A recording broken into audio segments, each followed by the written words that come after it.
Well, Ramokgopa says that the procurement of more electricity generating capacity is being accelerated. It's already been the worst year, and South Africa is gearing up for a winter that is likely to be the worst on record in terms of power cuts. He says that 2 additional hybrid projects from the Independent Power Procurement Program have been approved by the Eskom board and will now proceed to legal close. To get some clarity, we're joined by energy expert and publisher Chris Yelland. Thank you for being with us.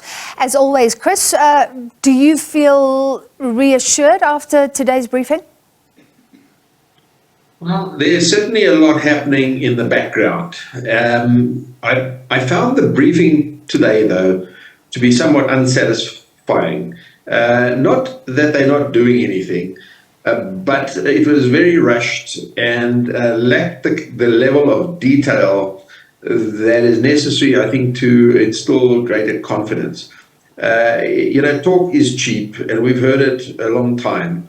I am a kind of detailed person that likes to see this detail because it gives me the confidence that things are being dealt with. So I felt a little bit uncomfortable that a lot of the questions I felt the answers were very, very vague and lacking in the kind of specificity and detail that I would hope and that would give me confidence. But I do feel that there is a lot happening in the background. Maybe it's not being communicated quite as clearly as it should. But I also agree with what Minister Ramokgopa has just said, that we should not feel that stage 6 load shedding at the moment takes us close to the edge of a national blackout.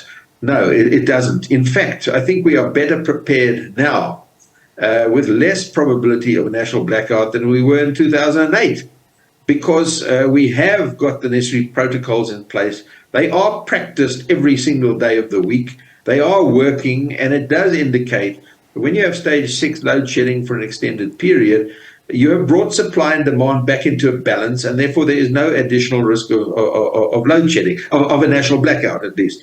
So I think we've got to keep this in context that we are very well prepared. We're even regarded as experts in load shedding because we do it every day by some of our international peers who look to South Africa for advice in setting up these protocols. All right, so we've certainly had a lot of practice. Okay, that's good to know, but you were saying in terms of what's been done future-wise, not much detail. Let's look at what was said. He said that 2 projects are going to legal close. Now, are those projects that we've already heard about in previous bid windows and we've already factored in? Does it mean they're very close, or are we still going to wait the 2 years for those renewable projects to come online? What exactly does that mean?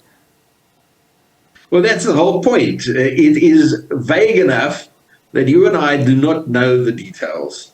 And therefore, we don't know how long it's going to take, when it's going to happen, when financial close is going to take place.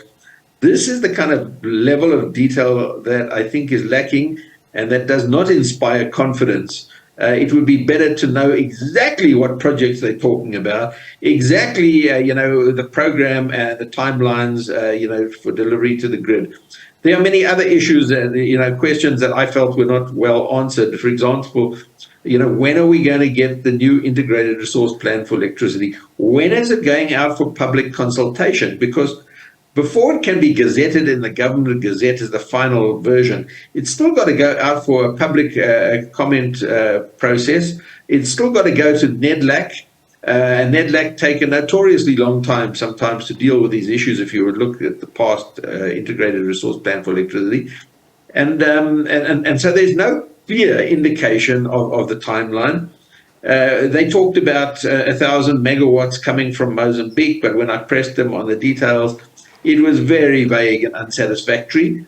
We hope it does come off in 6 months that he talks about. Or is that 6 months, the time taken to negotiate the contract and procure, and another 1 year to deliver? That kind of detail is not clear at this stage, and that's problematic for me.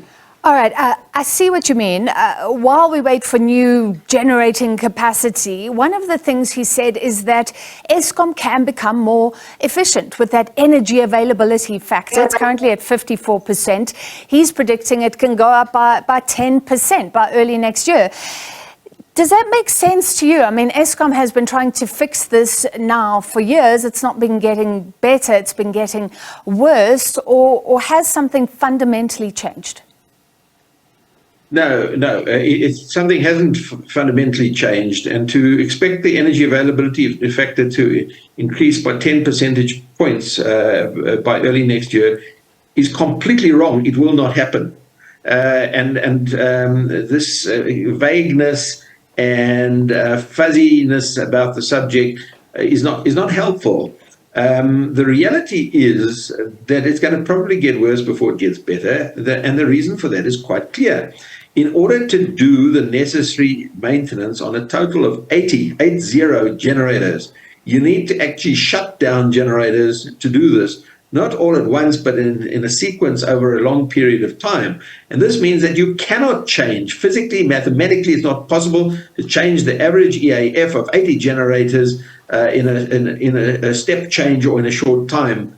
Because you cannot do this maintenance simultaneously, and because you have to shut down units to do it. We do not have the headroom. Because we are having stage 6 load shedding even as we talk, it means that if you shut down generators, you're going to actually worsen the energy availability factor and have more load shedding in the short term while you are fixing things.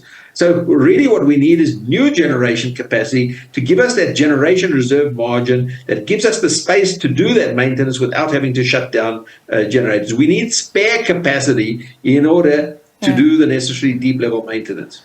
All right, very quickly, in 30 seconds if possible, Chris, the quick fix but the controversial fix is Karpowerships. Did he discuss that at all? Well, there were questions about it, but again, very vaguely answered and not specific. The reality is, I think government is trying to negotiate a shortening of the contract period from 10 years to 20 years to a maximum of 5 years. And it's trying to do that in negotiation with Karpowership, probably without any increase in price, which I think is very unlikely. If it cannot reach an agreement with Karpowership on a negotiated basis to reduce the term without increasing the price, it's going to have to go out for another procurement process. And that could take time, as it has up to now. And the Constitution requires a competitive, open and transparent bidding process in which other bidders, include, other than just Karpowership, will be allowed to bid. All right, thank you very much. Chris Yelland, energy expert, saying the devil is in the details that aren't being given by government that follows the electricity minister's briefing.